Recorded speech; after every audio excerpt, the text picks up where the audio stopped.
Okay, good morning, everyone. Good morning, Good, sir. good morning, sir.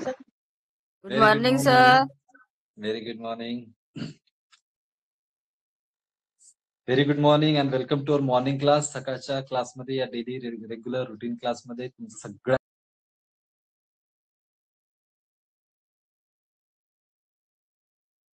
बॉक्समध्ये type करा की आजचा दिवस कालचा दिवस तुमचा कसा गेला. चॅट बॉक्समध्ये एका शब्दात, 2 शब्दात, एका वाक्यात लिहू शकता.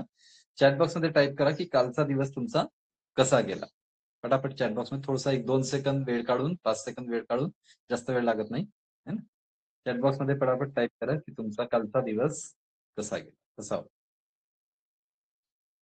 बी फास्ट. छान, खूप छान. ओके, खूप छान. एकदम बढ़िया. एकदम बढिया, मस्त है ना. मजेत, आनंदी. खूप छान. सगळ्यांनी टाईप करा, कोणीच सोडू नका. त्याचं कारणही सांगतो नंतर. है ना. माझा तर माईक ऑन आहे, मी असाच सांगतो, कालचा दिवस खूप ऑसम गेला, मस्त होता, जबरदस्त आहे की नाही. एक सेकंड. ओके,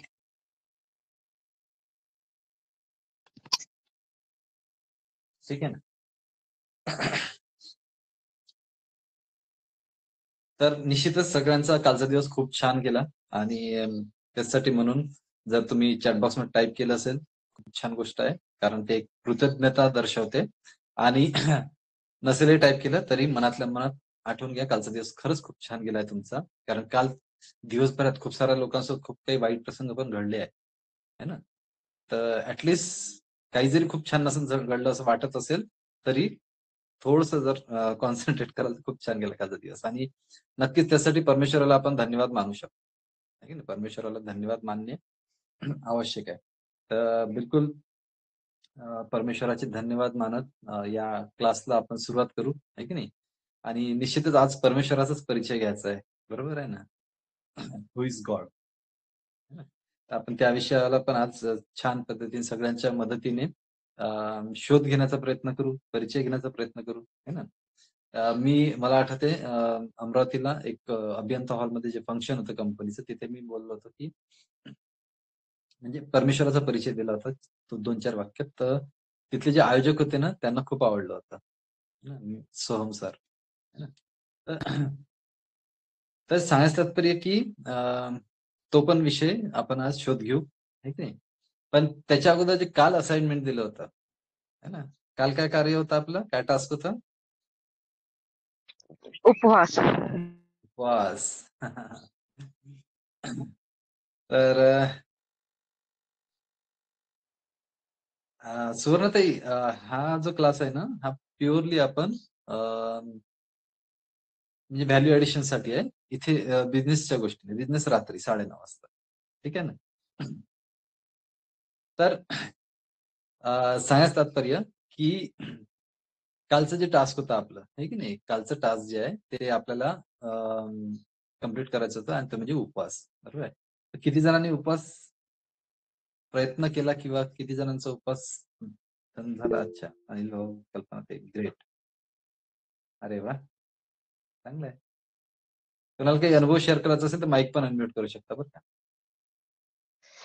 सर उपवास तर झाला, पण संध्याकाळी अशी भूक लागली का मग जेवण करावंच लागतं. सेम सेम सेम, माझं पण सेम तसंच झालं. आणि जवळपास म्हणजे ठीक आहे, सकाळी फळं खाल्ले थोडे आणि नंतर मग दुपारून टोमॅटोज खाल्ले आणि संध्याकाळी पण टोमॅटोज खाल्ले. मधात चहा झाला 2दा. पण रात्री खूप भूक लागली, मग त्याच्यामुळे थोडंसं मग 2 पोळ्या आणि कढी गोळी बनवली होती तिने, तर ते छान जेवण झालं. पण ऍटलीस्ट माहितीये का, म्हणजे काल थोडंफार शरीराला आपण साथ दिली आहे की नाही. तर तसंच दर शुक्रवारी आपल्याला उपवास पकडायचा आहे ना. मग हळूहळू ती स्टाईल आपल्याला इन्क्रीज करत जायची. बरं, याची आठवण करून देण्यासाठी आपल्या परंपरा येत असते, रिच्युअल्स येत असते. अनिल भाऊ, काही बोलायचं का?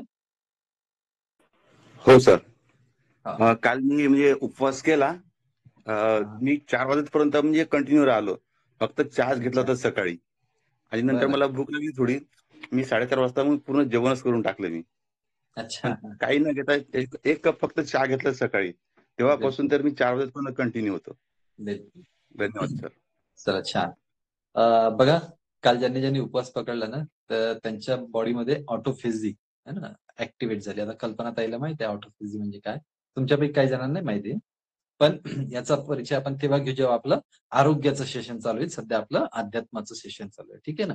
जेव्हा आरोग्याचं सुरू होईल तर तेव्हा आपण ऑटोफेजी काय असते, उपवासाचं काय महत्व आहे, आपल्या परंपरेत कसं सांगितलंय, हिंदू, मुस्लिम, ख्रिश्चन सगळ्या परंपरेत उपवासाचं काय महत्व आहे, केव्हाचे दिवस असतात, हे सगळं आपण नुसतंच उपवास म्हणून नाही, आरोग्याच्या याच्यात सगळ्या गोष्टी पाहू आपण. आरोग्यवर्धक चर्चा राहील ती, पण पुढे आहे, वेळ आहे ना. सध्याशी आपलं काय चालू आहे, आध्यात्मिक आहे ना. येस कल्पनाताई. हा सर, थोडंसं ऍड करायचं होतं. उपवास हा तर फक्त आपण जेवणाचा करत असतो. पण काल, आता मी तर कालचं सेशन केलं नव्हतं, पण तुमचं ते स्क्रीनशॉट वाचला आणि नंतर ठरवलं. पण एक असं झालं का त्या सोबत विचारांचाही उपवास झाल्यासारखा झाला. करेक्ट. आणि कालचा दिवस खूपच छान गेला, फक्त स्क्रीनशॉट वाचूनच. म्हणजे खूप छान वाटलं मग मला काल दिवसभर. Okay okay okay.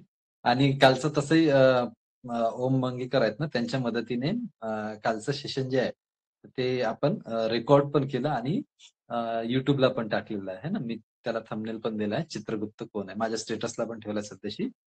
तर ओममुळे ते शक्य होत आहे. थँक्यू ओम वन्स अगेन. तर चालेल, कालचं जे आपला उपवास होता तर निश्चित कल्पना खूप छान थीम सांगितली की उपवास हा फक्त शरीराचा न पकडता पहिले तर विकारांचा पकडायला पाहिजे है ना. विकारांचा उपवास असला पाहिजे. तर विकारांचा उपवास कसा,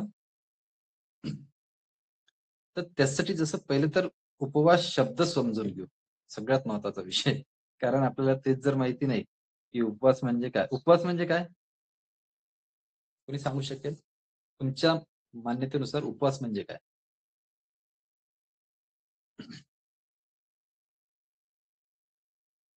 येस,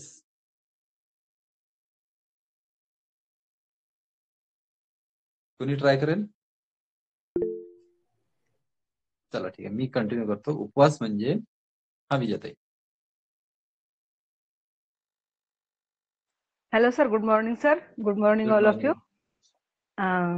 उपवास म्हणजे वास म्हणजे राहणे आणि उप म्हणजे आत. म्हणजे आपण रोज बाहेरचे कामं करतो, सगळं काही पाहतो, पण आठवड्यातला एक दिवस असा असावा की जे आपण स्वतः आतमध्ये राहावं, म्हणजे आपल्या विचारात किंवा त्यासाठीच उपवास असते. आणि त्यासाठी आपल्याला हलकं अन्न जर खाल्लं तर जास्त मदत होते, म्हणून आपल्याला फळं वगैरे खाऊन उपवास करायचा असते. म्हणजे आपण आपल्या पचनक्रियेलाही आराम देतो आणि स्वतः अंतर्मुख होणं म्हणजे उपवास. Thank you sir. फारच ग्रेट है ना. तर निश्चितच उपवास है ना, तर उपवास करणे, येस कल्पनाताई. शरीर शुद्धीक्रियेसाठी आठवड्यातून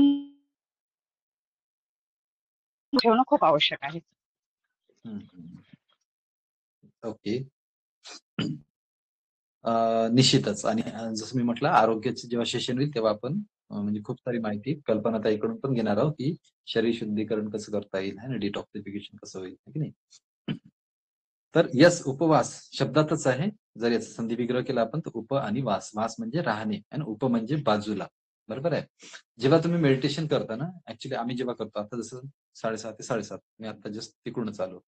तर मेडिटेशन मध्ये आपण काय करतो, परमेश्वराच्या बाजूला जाऊन बसतो.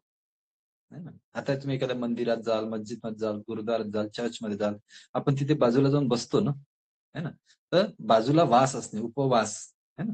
आता तो उपवास कसा होईल, जेव्हा आपण आणि बाजूला केव्हा बसू, जेव्हा आपण विकारांचा त्याग करू, तेव्हा चांगल्या प्रकारे उपवास होईल. जेव्हा आपण चांगले गुण धारण करू, पवित्रता धारण करू, सुख शांती आनंद प्रेम यात राहू, है ना. तर उपवास म्हणजे परमेश्वराच्या बाजूला बसणे किंवा जी काही तुम्ही इष्टदेवता मानता त्यांच्या बाजूला.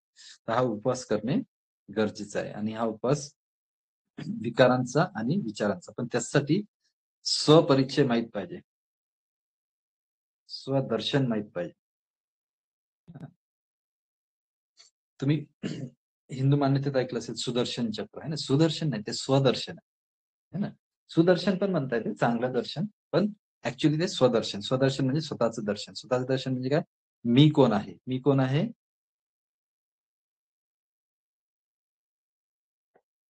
काल आपण पाहतो है ना. हु एम आय, त्याचाच थोडासा पार्ट सांगतो, पुढे कंटिन्यू कर. ठीक आहे. कारण काल थोडंसं अर्धवट झालं ते मी कोण आहेचं उत्तर. पण त्याचे 3 फॅकल्टीज कोणत्या आहे आणि त्याच्याद्वारे आपल्याला चांगल्या सवयी कशा पडते, त्याच्याद्वारे आपण वाईट सवयी कशा काढू शकतो. आणि एक सांगतो तुम्हाला, जेव्हा आपलं हे आध्यात्मिक सेशन संपेल ना, त्याच्यानंतर जे स्टार्ट होईल ना, तर ते आपण माइंडशी रिलेटेड घेऊ आणि त्यात तुम्हाला इतक्या अमेझिंग फॅक्ट्स माहित पडेल. पूर्ण आपण लॉ पाहणार आहोत, कोणकोणते लॉज आहे युनिव्हर्सचे. त्याच्यानंतर आपण हे पाहणार आहोत की माइंड कसं काम करते, ब्रेन कसं काम करते, युनिव्हर्सल पॉवर कशी काम करते, टेक्निक्स कोणत्या यूज करू शकतो आणि लॉ ऑफ अट्रॅक्शन पासून तर लॉ ऑफ ऍव्हरेज पर्यंत. तर सगळेच आपण तिथे माइंडशी रिलेटेड, मग त्यात सगळं चालेल. मग तुमचं शारीरिक आरोग्य कसं कमवता येईल, मानसिक आरोग्य कसं कमवता येईल, कौटुंबिक, सामाजिक, आर्थिक सगळं त्यामध्ये समावून जाते. ठीक आहे. फक्त कंडिशन एकच आहे की एकमेकांना इथे शेअर करा, पार्टिसिपेट करा. तुमच्याकडे एखादी गोष्ट माहिती असेल ना, हँडरेस करा, व्हर्च्युअल हँडरेस करा, माईक अनम्यूट करून बोला. कारण आमचे एक आकाश सर आहे, त्यांनी एक खूप छान उदाहरण दिलं होतं एका सेशन मध्ये स्टेजवरून, की माझ्याकडे जर ₹1 आणि तुमच्याकडे ₹1 आहे, मी माझा ₹1 तुम्हाला दिला, तुम्ही तुमचा ₹1 मला दिला, तर आपल्याकडे किती रुपये झाले? एकच राहणार ना. पण माझ्याकडे एक विचार आहे आणि तुमच्याकडे एक विचार आहे. तुम्ही तुमचा विचार मला दिला, मी माझा विचार तुम्हाला दिला. आता आपल्याकडे 2-2 विचार झाले. है ना? तर शेअरिंग इज केअरिंग, है ना? तर नक्कीच शेअर करायचं. ठीक आहे. तर मी एक छोटासा अल्पसा परिचय देतो. ऍक्च्युली हे सांगण्याचा मला अधिकार नाहीये, जे मी आता पुढे बोलतो. पण तुमच्यापैकी बरेचसे जण अजूनपर्यंत तिथपर्यंत पोहोचायचे आहे किंवा त्या लेवल त्या ऑर्गनायझेशन पर्यंत पोहोचून परत आले असेल त्यांच्यासाठी पण. तर एक ही जी सायकल आहे, ही सायकल आता आपण पाहून घेऊ. त्याच्यानंतर जर वेळ भेटला तर आपण परमात्मा परिचय नक्कीच घेऊ, ईश्वरचा परिचय घेऊ, अल्लाहचा परिचय घेऊ. ठीक आहे ना. तर मी कोण आहे, है ना? तर याच्यात 3 फॅकल्टीज पडते. आपण काल एक बघितलं की आपण सगळे सोल आहोत, आत्मा आहोत, रूह आहोत, एनर्जी आहोत, है ना? तर त्याचे 3 फॅकल्टीज कोणकोणते आहेत ते मी डिस्कस करतो. जसं सगळ्यात पहिलं तर येते मन. मन हां. मन म्हणजे माइंड, है ना? आणि दिमाग म्हणजे ब्रेन. 2 मध्ये फरक आहे. कोणी सांगू शकेल काय फरक आहे? माइंड आणि ब्रेन मध्ये काय फरक आहे? कोणी सांगू शकेल? Mind is just like a software आणि ब्रेन इज हार्डवेअर. कॉम्प्युटरचं सॉफ्टवेअर हार्डवेअर असते ना, तर ब्रेन जे आहे इथे दाखवता येते. ब्रेन ऑपरेट करून असं बाहेर काढून दाखवता येईल, स्थूल आहे. माइंड स्थूल नाही आहे, ते सूक्ष्म आहे, है ना? सॉफ्टवेअर आहे. तर हा बेसिक डिफरन्स आहे. मग त्याचे टाइप्स पण असतात ना, जसं माइंडचे conscious mind, subconscious mind, conscious mind, supra conscious mind, ब्रेनचे right brain, left brain, frontal lobe, भरपूर पेरिटल लोब, असे वेगळे त्याचे टाइप्स पण असतात. पण आता सध्याशी आपण एकच समजून घेऊ मन काय असते, है ना? तर जसं कॉम्प्युटरचं सॉफ्टवेअर हार्डवेअर कडून काम करून घेते, है ना? काय म्हणते का, Mouse, keyboard, monitor, CPU, printer, हे सगळे स्वतःहून काम नाही करत ना. हे जड आहे, स्थूल आहे. जेव्हा सॉफ्टवेअर इन्स्टॉल होतात, तेव्हा ते काम करतात. आणि त्या सॉफ्टवेअर्सला पुन्हा इलेक्ट्रिसिटीची पण गरज लागते. ते स्वतःहूनही करत नाही. सॉफ्टवेअर पण आहे, पण कनेक्शनच नसेल तर. सेम तसंच मनाचं पण आहे, है ना? मन काय करते? सॉफ्टवेअर आहे. बॉडीकडून काम करून घेते, ब्रेनकडून काम करून घेते, सॉरी. ब्रेनकडून काम करून घेते आणि ब्रेनकडून काम करून घेते. पण फायनली इथे पण एक कनेक्शन लागते ना, सुप्रीम कनेक्शन, है ना? तर ते माइंड काम करते चांगल्या प्रकारे, सतत अविरत, आहे नाही?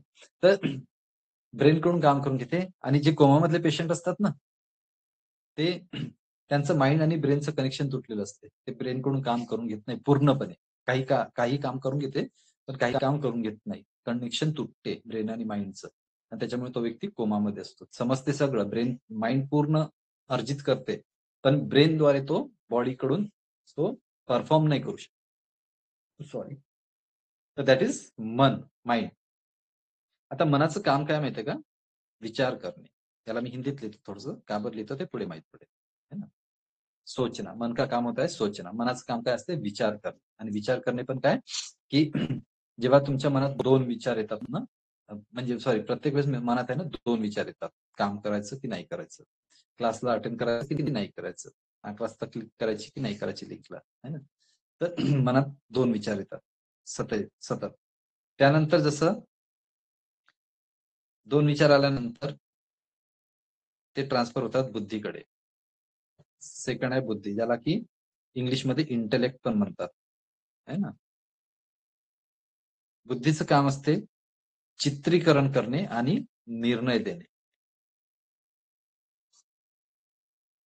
मनाचं काम विचार करणे, बुद्धीचं काम चित्रीकरण करणे किंवा निर्णय देणे किंवा समजून घेणे, त्याला समज, है ना. आणि फायनली तिसरं असते ते म्हणजे संस्कार, किंवा ज्याला आपण कर्म किंवा ऍक्शन्स म्हणू शकतो, है ना. तर दॅट इज संस्कार, है ना. आणि पुन्हा मनात विचार निर्माण होणे, ते ही सायकल चालू राहते. आणि हे आत्म्याचे 3 फॅकल्टीज आहेत, ठीक आहे ना. तर मन, बुद्धी, संस्कार असे ही सायकल सतत अविरत चालू असते, ऍक्शन्स, है ना. कुठल्याही मनात पहिल्यांदा नवीन गोष्ट येते ना, कुठल्या मनात विचार येते, सोचताय, मन सोचताय, विचार येते, दोन विचार असतात, है ना. हे काम करावं की नाही करावं, बरोबर आहे. बुद्धी काय करते, त्याचे चित्रीकरण करते, निर्णय देते आणि ती गोष्ट ऍक्शन मध्ये येते, संस्कार करते. थोडस निगेटिव्ह उदाहरण घेतो सकाळी सकाळी, सॉरी फॉर दॅट, की जसं सकाळी सॉरी, एखादा व्यक्ती असतो, त्याला सकाळी उठल्यापासून तर रात्री झोपेपर्यंत समजा दारूचं व्यसन आहे ना, पण ते त्याला एकदम आत्ताच लागलेलं आहे का, नाही. जेव्हा मनात विचार येते, पहिल्यांदा जेव्हा ग्लास समोर आला तर मनात दोन विचार आले, घेऊन पाहायची की नाही घ्यायची. बुद्धीने लगेच चित्रीकरण केलं की घेतल्याने हे होते, नाही घेतल्याने ते होते, घेतल्यावर हे होते, नाही घेतल्याने ते होते, असे फायदे होते, तसे नुकसान होते, सगळं. पण चित्र जास्त ज्याचे राहील तो निर्णय लागतो. जस्ट असं आहे की मन म्हणजे जवळपास 2 वकील आहे, बुद्धी म्हणजे जज आहे, है ना.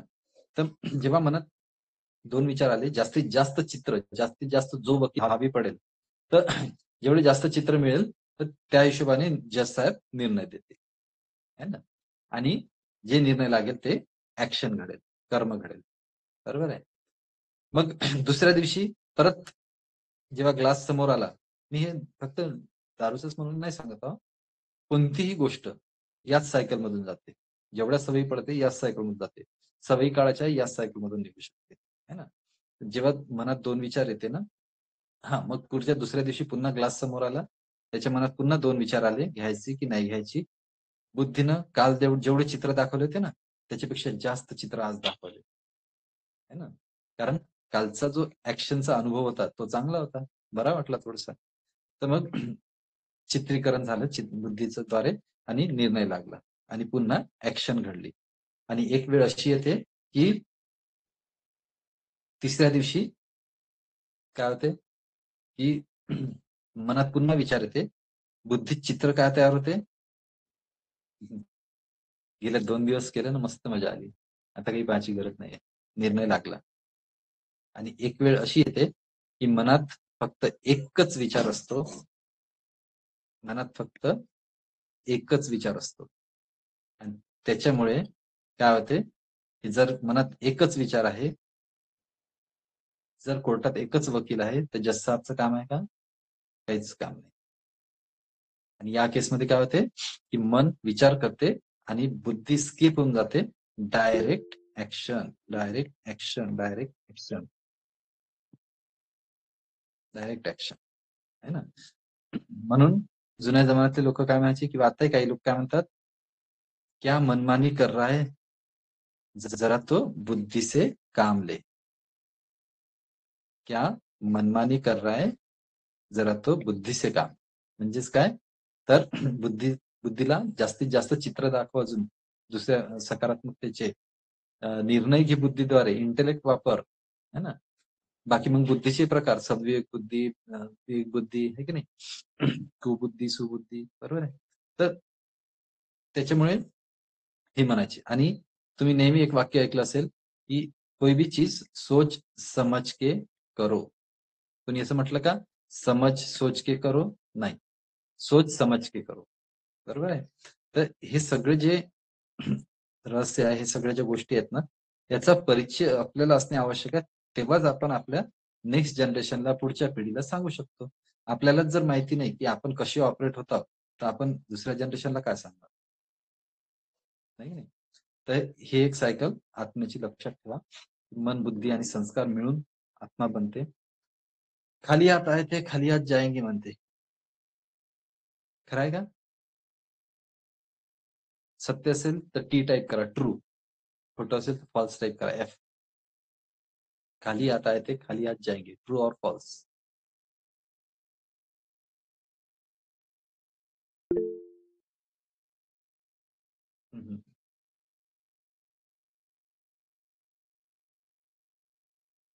दोन्ही उत्तर बरोबर आहे. ट्रू पण आहे, फॉल्स पण आहे. है ना? कारण खाली हात आहे ते, मला तर आज प्रवचन करता असल्यासारखंच वाटून राहिलं. खाली हा म्हणतात ना, अशी म्हणते काय मानी करते. तर खाली हात आहे ते खाली हात जाणार, दोन्ही पण करेक्ट आहे. आपण जर आपली बॉडी पाहिलं ना, स्थूल रूपी शरीर, तर आपण बिलकुल रिकाम्या हाती येतो आणि रिकाम्या हातीत जाणार, है ना? आणि मुकद्दर का सिकद्दर सारखं जर जगलं तर खूपच छान. त्या गाण्यात आहे ना, रोते हुए आते सब हसता हुआ जो जाएगा वही मुकद्दर का सिकद्दर कहलाए. है ना? तर जन्म होते तेव्हा सगळेच रडते ना, खरी मजा केव्हा आहे? जेव्हा तुम्ही हसत हसत जाल, है ना? तर यस, रिकाम्या हातीच आलो, काही डाऊट नाही त्यामध्ये. पण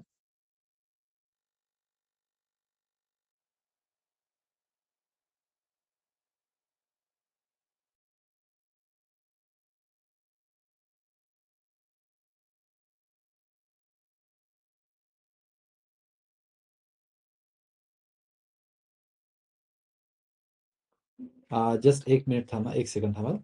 थोडं डिस्कनेक्ट झालंय.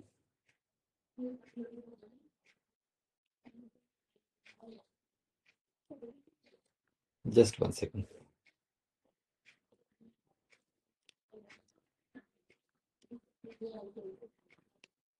तर रिकाम्या हाती आलो, रिकाम्या हाती जाणार, हे पूर्ण सत्य नाहीये. जसं आपण संस्कार घेऊन येतो, आपण आपले काही कर्म असते ते घेऊन येतो आणि ते कर्म आपल्यासोबत, ते संस्कार आपल्यासोबत जातात. म्हणून तुम्ही पाहिलं असेल की लहानपणी सुद्धा माहितीये का, काही काही मुलं लहानपणापासून हुशार राहते, है ना? कौटिल्य सारखे म्हणा, किंवा काही काही मुलामध्ये लहानपणापासूनच गायनाचा एक चांगला आनंद, एक काय म्हणतात त्याला, अंगी गुण असतो त्यांच्या. तर असंही म्हणजे लहानपणापासून आपण काही पाहिलेलं आहे. तर रिकाम्या हाती येत नाही, रिकाम्या हाती जात नाही, असं यासाठी म्हटलं की आपण ओके. तर आपण रिकाम्या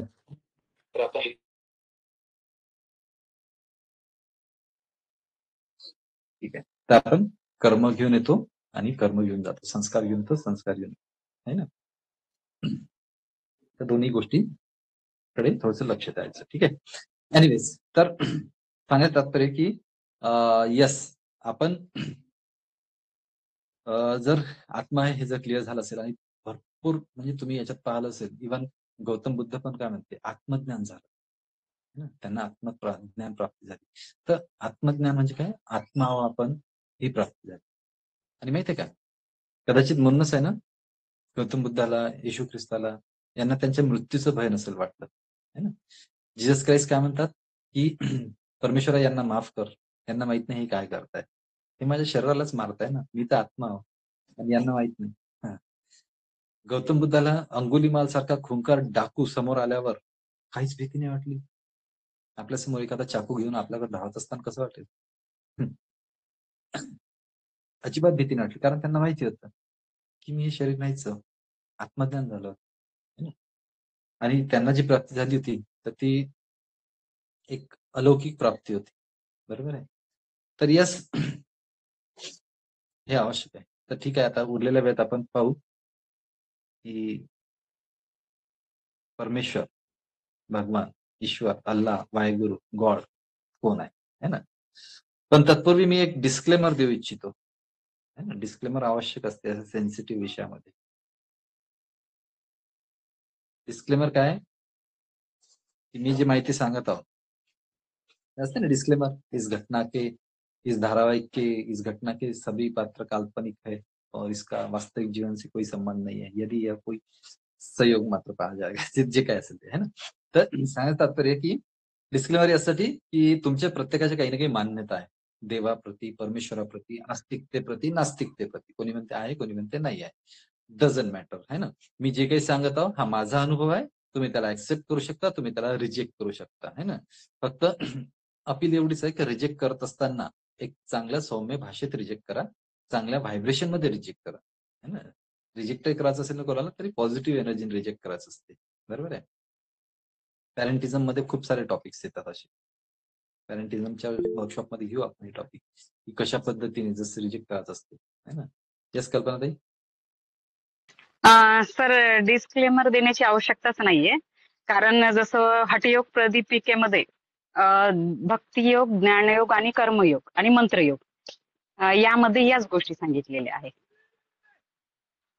आणि जर बरं. हिरण्यसंहिता आणि हटप्रदीपिका जर आपण अभ्यासली तर निश्चितच ह्या गोष्टीचा डिटेलमध्ये आपल्याला अभ्यास होऊन जातो. बरं ठीक आहे. आता कसं आहे तुम्ही त्या लेवलला आहात, तुम्ही त्या प्रवासात आहात म्हणून तुम्ही बोलू शकता है ना. पण डिस्क्लेमर देणं गरजेचं यासाठी कारण काही जण त्या प्रवासात नाहीये, काही जण अलिप्त असतील कदाचित है ना. कारण मी जर सरळ सरळ म्हणेन की भक्ती अज्ञान आहे तर तुमच्यापैकी काही लोक समजू शकतील, काही लोक लगेच म्हणतील भक्ती भक्ती अज्ञान आहे है ना. भक्ती कसं काय अज्ञान राहू शकते बा है ना.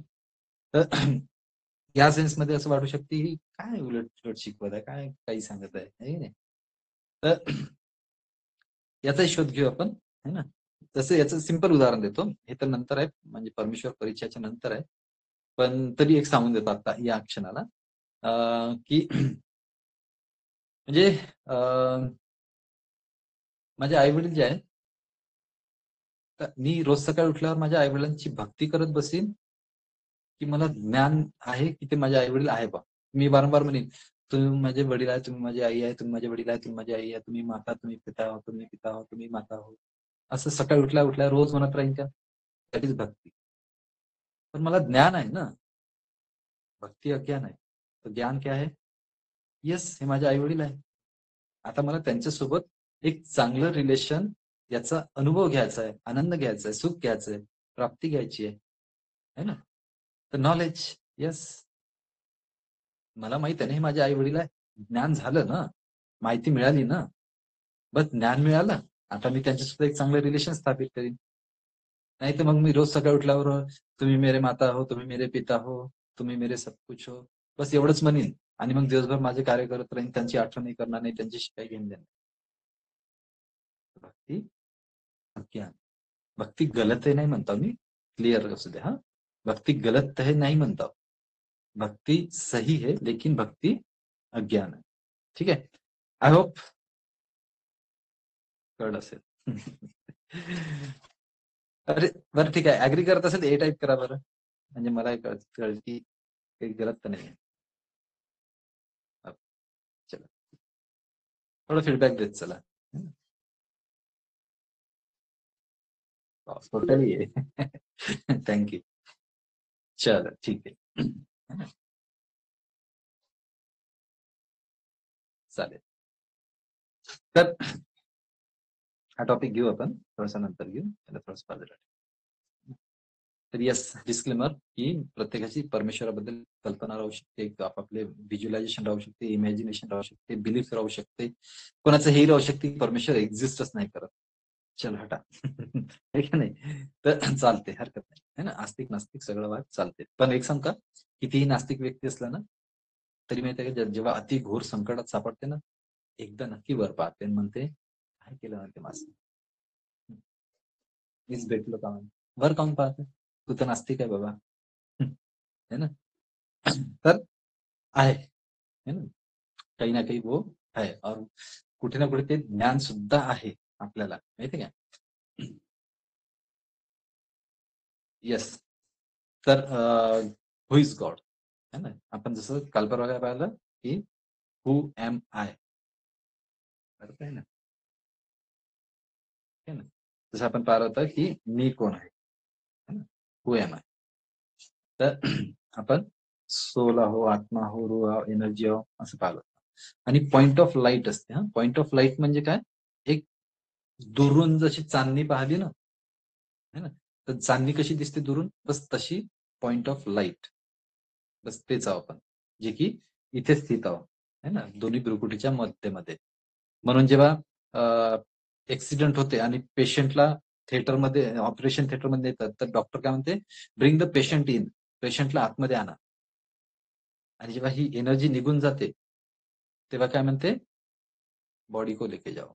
येताना पेशंट होता, जाताना बॉडी, बॉडी को लेके जाओ.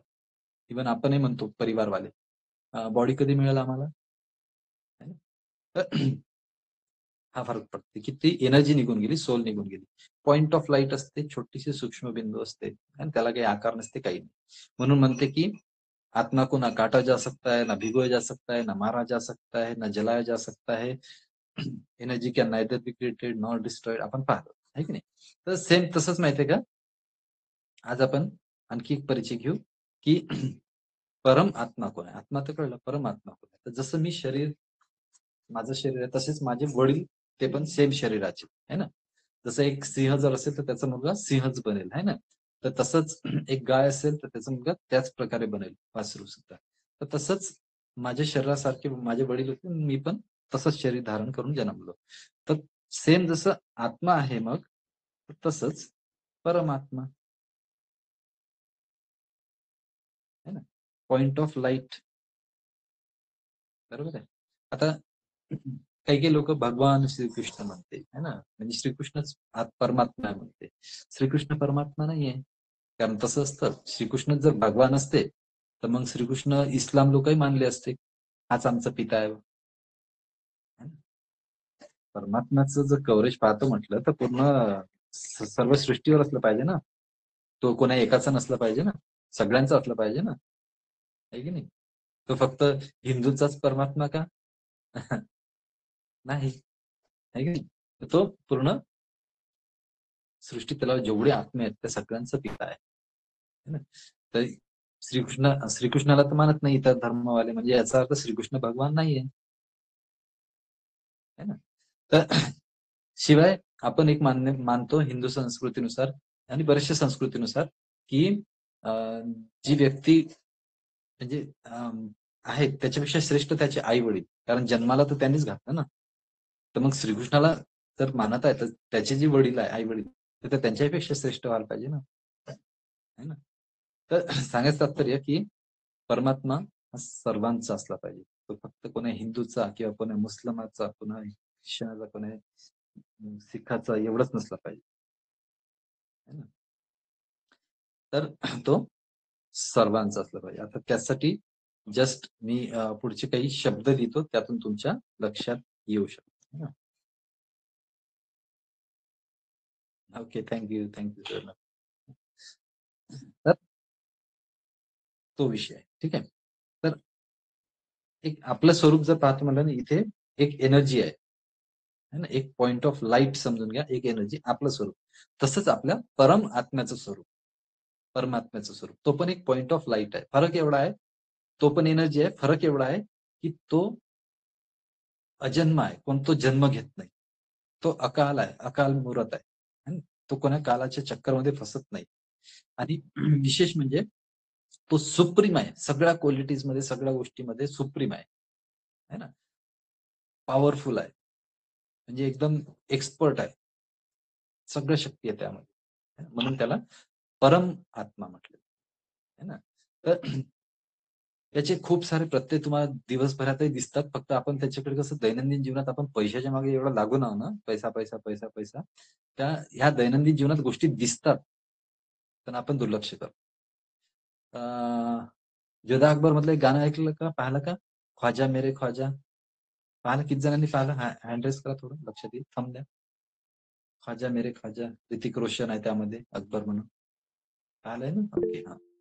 ते गाणं नसेल पाहिलं तर आज पुन्हा पाहून द्या, मी थोडस ग्रुपला टाकून देईन, परत एकदा पहा. आणि पाहत असताना थोडस 5 मिनिटं वेळ काढून पहा, खूपच मजा येते.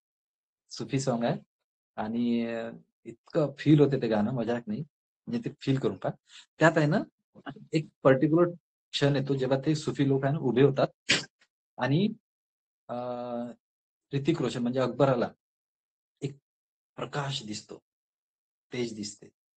ते प्रकाश आणि तेज म्हणजे काय? अल्लाह. हे तेच आहे जे अर्जुनाला कृष्णाने दाखवलं होतं महाभारतात, है ना. तर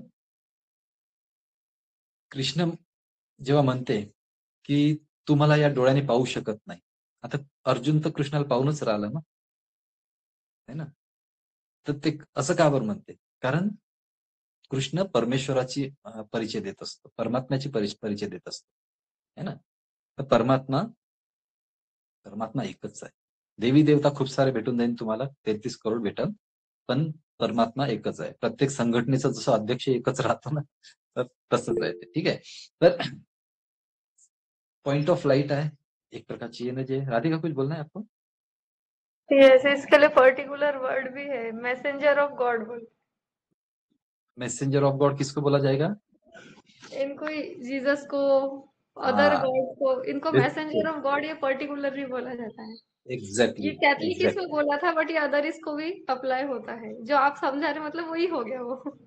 सब धर्म में यही है, सब धर्म में यही है ना? सेम ही है। सेम है ना? इसके बाद में एक स्टोरी बताऊंगा, शायद टाइम मिला तो फिर ध्यान में आ जाएगा। तो एक्चुअली जब भी आप इस्लाम धर्म में जाते, जसं तुम्ही इस्लाम धर्मात जाता, है ना, तर तिथे माहितीये का परमात्म्याला काय म्हणते? नूर पैगंबर। नूर इलाही। पैगंबर नहीं, पैगंबर। पैगंबर मतलब मैसेंजर हो गया, जो पैगाम लाता है वो पैगंबर, है ना. तो मोहम्मद पैगंबर ने भी यही कहा है, नूर इलाही, है ना. तो यहाँ पे नूर मतलब पॉइंट ऑफ लाइट, प्रकाश, ज्योति, है ना. देन आफ्टर क्रिश्चियनिटी में क्या कहते हैं? God is light. Jesus Christ ने कभी नहीं बोला कि I am God, I am son of God, end God is light. ठीक है. बौद्धिज्म में जाओ, अतः दीपक भव, दीप माने लाईट. बहुत अमेझिंग आहे, इतकं मस्त वाटते. म्हणजे मी जेव्हा पहिल्यांदा ऐकलं नाही तर इतकं, म्हणजे काही क्षण तर मी तोच विचार करत बसलो, यार म्हटलं किती सुंदर आहे की नाही. सिखिझम मध्ये जा, ते काय म्हणतात? एक ओंकार निराकार, निराकार त्याला आकार नाहीये, लाईट, है ना. अजोनी, अजन्मा, अकाल मूरत, है ना. त्यानंतर जसं हिंदुइझम मध्ये जा, ज्योतिर्लिंगम, बरोबर आहे. ज्योती म्हणजे लाईट. सगळ्याचा अर्थ तर एकच होत आहे ना, गॉड इज लाईट. तो नूर आहे, तो दीप आहे, तो निराकार आहे, तो ज्योती आहे. बरं असं का की परमेश्वराचं कव्हरेज फक्त भारतातच, जपानवाल्या चीनवाल्यांना तो चीन जपान मध्येही असते. चीन जपान मध्ये माहिती आहे का काय म्हणते? चिंकुन सेकी. चिंकुन सेकी, चिंकुन सेकी म्हणजे काय? थोडं क्लिअर करतो. चिंकुन सेकी म्हणजे शांतीचा दाता. आणि ते लोक काय करतात माहितीये का? चीन जपानकडले लोक, ते एक खाली बसतात, एक स्टँड घेते, एक 3-1 फुटाचा स्टँड राहते असं समोर, जसं आता माझ्या समोर सेल्फी स्टिक आहे, तर अशी स्टँड घेते आणि त्याच्यावर एक ओव्हल शेपचा अंडाकृती असा दगड ठेवते आणि त्याला पाहून मेडिटेट करतात, त्या ओव्हल शेपच्या दगडाला पाहून. हा सेम तसाच दगड असतो जसा आपण हिंदुइझम मध्ये ज्योतिर्लिंगामध्ये हे ठेवतो ना, शिवलिंग. हा सेम तसाच दगड आहे जसा मक्का मदिनाला दरवाजाच्या बाहेर, मक्का मदिनाच्या 7 प्रदक्षिणा मारतात. 7 प्रदक्षिणा झाल्यानंतर तिथे बाहेर एक दगड ठेवून आहे, संगे औसत म्हणते त्याला. संगे औसत हा ओव्हल शेपचा एक दगड आहे, त्या दगडाला हात लावतात, काळाक्षार दगड आहे, गुगलला सर्च करू शकता, संगे औसत. आणि त्याला टच करून म्हणतात की हे नूरे इलाही, मेरी हज कबूल करो. नूरे इलाही म्हणते, है ना. तर प्लस मायनस सगळं एकसारखंच आहे. आता झालं काय ते सांगतो की मग हे एवढे विभाजला का बरं गेले, है ना.